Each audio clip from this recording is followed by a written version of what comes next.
बीडच्या मातीतून घडलेला पत्रकार नवनाथ बन आता भाजपचे प्रदेश मुख्य प्रवक्ते. आष्टीत पत्रकारांनी केला सत्कार.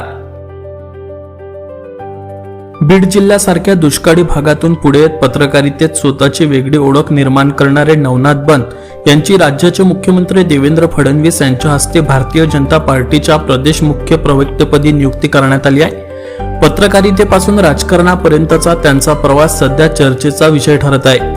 एबीपी माझा या वृत्तवाहिनीमध्ये काम करताना त्यांनी आपली ठसठसीत छाप निर्माण केली.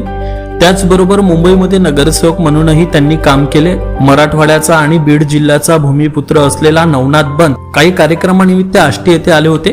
यावेळी आष्टी येथील सरपंच परिषदेचे प्रदेशाध्यक्ष तथा ज्येष्ठ पत्रकार दत्ता काकडे यांच्या शिवतीर्थ निवासस्थानी त्यांनी भेट दिली. या भेटीदरम्यान आष्टी शहरातील पत्रकारांनी नवनाथ बन यांचा सत्कार करून त्यांचे स्वागत केले. एवढी आज मराठीशी बोलताना नवनाथ बन यांनी सांगितले की भविष्यात पत्रकारांसाठी चांगले दिवस येणार असून विशेषतः डिजिटल पत्रकारांसाठी राज्यभर एक विशेष मोहीम राबवली जाणार आहे. या संदर्भात नवनाथ बन यांच्याशी सविस्तर बातचीत केली आहे. आज मराठीचे मुख्य संपादक अविशांत कुमकर यांनी. पाहुयात. नेहमीच चर्चेत असणारा बीड जिल्हा कुठलीही क्रांती झाली तर बीडमधूनच होते असं समोर येतं. असंच कारण सांगायचं म्हटलं तर बीड जिल्ह्यातून एक पत्रकार म्हणून मुंबई येथे एबीपी माझाच्या माध्यमातून त्यांनी आपलं नाव कमवलं. असे नवनाथ बन आपल्यासोबत आहेत. ते सध्या भारतीय जनता पार्टीचे प्रमुख प्रवक्ते आहेत. त्यांच्याशी आपण संवाद साधणार आहोत. काय सांगाल, तुम्हाला एक मोठं पद भेटल्यानंतर बीड जिल्ह्यात प्रथमच तुमचं स्वागत केलं, विशेषतः पत्रकारांनी, काय सांगाल? आपल्या घरामध्ये जसं स्वागत होतं तसा अनुभव आज मिळतो. कारण पत्रकारितेची सुरुवात माझी बीड जिल्ह्यातून झाली. कारण माझं संपूर्ण शिक्षण बीड जिल्ह्यामध्ये झालं. बीड शहरामध्ये सावरकर कॉलेज, बलभीम कॉलेज आणि KSK कॉलेज आणि वसंतराव काळे पत्रकारिता कॉलेजमध्ये माझी पत्रकारिता पूर्ण झाली. आज या मायभूमीमध्ये, कर्मभूमीमध्ये येताना मनापासून आनंद होतो आहे. सर्व पत्रकार मित्र आज भेटले. जुन्या आठवणींना पुन्हा एकदा उजाळा मिळाला. कारण या जिल्ह्यामध्ये एक मोठा वारसा आहे. क्रांतिकारकांची भूमी, संतांची भूमी, कवींची भूमी, साहित्यिकांची भूमी म्हणून बीड जिल्ह्याची ओळख आहे. आणि बीडला एक मोठा इतिहास आहे, एक चळवळ आहे. आणि बीड जिल्हा हे चळवळीचं केंद्र आहे. बीड जिल्ह्यात जो माणूस घडतो तो जगाच्या पाठीवर कुठेही गेला तरी तो आपली वेगळी ओळख निर्माण केल्याशिवाय राहत नाही. आणि मला वाटतं आज माझ्यामध्ये जे काही उतरलं आहे, माझं वक्तृत्व असेल किंवा मला जे काही थोडंसं पक्षाची भूमिका मांडण्याची संधी मिळते, त्याची पार्श्वभूमी बीड जिल्ह्यातून खूप मोठी आहे. कारण इथे मला शिकायला मिळालं, इथं मी घडलो, इथे मी वाढलो आणि आपल्यासारखे खूप चांगले मित्र, मार्गदर्शक या जिल्ह्याने मला लाभले. आणि आज तुम्ही माझा सत्कार केला की मुंबई महापालिकेमध्ये नगरसेवक म्हणून भारतीय जनता पार्टीचा मुख्य प्रवक्ता म्हणून निवड झाल्यानंतर पहिल्यांदाच बीड जिल्ह्यामध्ये येण्याचा योग आला. आपण सगळ्यांनी माझा सत्कार केला, त्याबद्दल मनापासून धन्यवाद. तुम्ही एक हाडाचे पत्रकार आहात आणि महाराष्ट्रातल्या अनेक वेळा पत्रकारांनी मागण्या केल्यात, परंतु अनेक पत्रकारांचे प्रश्न प्रलंबित आहेत. मुख्यमंत्र्याच्या जवळ आहेत तुम्ही. पत्रकारांना पेन्शन योजना असू दे किंवा अनेक सुखसुविधा या भेटत नाहीत. पत्रकारावर वारंवार हल्ले होत आहेत.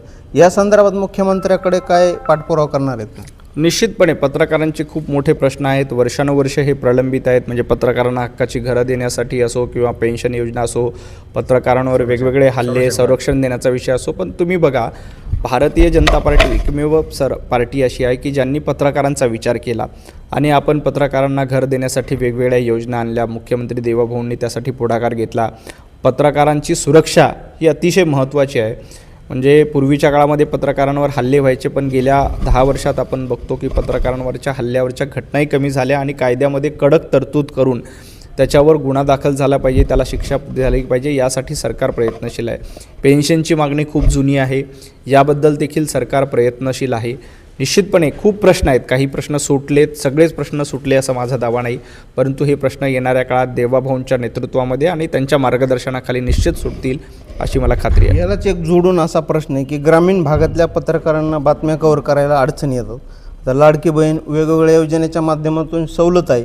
ठराविक पत्रकारांनाच आधी स्वीकृतीच्या माध्यमातून बस प्रवास असू दे किंवा ही सवलत भेटली. जर ग्रामीण भागातल्या पत्रकारांना अशी काही सुविधा दिली तर वेगवेगळ्या गावात जाता येईल. निश्चितपणे अधिस्वीकृतीधारक पत्रकारांसाठी एक नियमावली आहे. 5-10 वर्ष काम केलेलं असेल आणि एका दैनिकाला 2 किंवा 3च अधिस्वीकृती मिळतात. त्यामुळे जे खऱ्या अर्थानं ग्रामीण भागामध्ये फिरतात किंवा खऱ्या अर्थानं लोकांमध्ये जाऊन रिपोर्टिंग करतात, अशा लोकांना अधिस्वीकृती मिळत नाही. आणि अधिस्वीकृती मिळाल्यानंतर आपण तोपर्यंत मोठ्या पदावर झालेलो असतो. त्यामुळे खरी गरज ही ग्राउंडवर रिपोर्टिंग करणाऱ्या लोकांना याची जास्त गरज आहे. निश्चितपणे ही मागणी अतिशय महत्त्वाची आहे. आपल्या माध्यमातून मी आश्वस्त करू इच्छितो की याबद्दल माननीय मुख्यमंत्री देवेंद्रजी फडणवीस आणि संबंधित DGPIRला आपण एक रिक्वेस्ट करू शकतो की जी ग्रामीण भागामध्ये फिरणारी पत्रकार आहेत, रोज जीव हातात घेऊन लोकांची प्रश्न आपल्यासमोर मांडतात, जनतेची प्रश्न सोडवण्यासाठी प्रयत्नशील असतात. आता आपण राज्य सरकारच्या वतीने यूट्यूबचं एक धोरण आणतोय की ज्या यूट्यूबच्या धोरणामुळे आजपर्यंत डिजिटल प्लॅटफॉर्मवरच्या पत्रकारांना कुठलेही विशेषाधिकार किंवा पत्रकार म्हणून मान्यता देखील नाही. तर येणाऱ्या काळामध्ये राज्य सरकारच्या माध्यमातून आपण डिजिटल पत्रकारितेसाठी एक धोरण आणतोय, ज्या धोरणामध्ये जसं प्रिंट मीडियाच्या पत्रकाराला एक रिकग्निशन असतं, तसंच यूट्यूबर्स डिजिटल वार्ताहराला देखील एक चांगलं सन्मानाचं रिकग्निशन मिळावं यासाठी राज्य सरकार एक धोरण आणतंय. लवकरच ते धोरण जाहीर होईल. ते होते आपल्या बीड जिल्ह्याचे नवनाथ बन, की राज्यभरामध्ये सध्या ते चर्चेत आहेत भारतीय जनता पार्टीचे प्रवक्ते म्हणून. पत्रकारांसाठी नक्कीच मुख्यमंत्र्याकडे प्रश्न मांडील असं आश्वासन त्यांनी आष्टीच्या पत्रकारांना दिले. अविशांत कुमकर, आज मराठी न्यूज, आष्टी, बीड.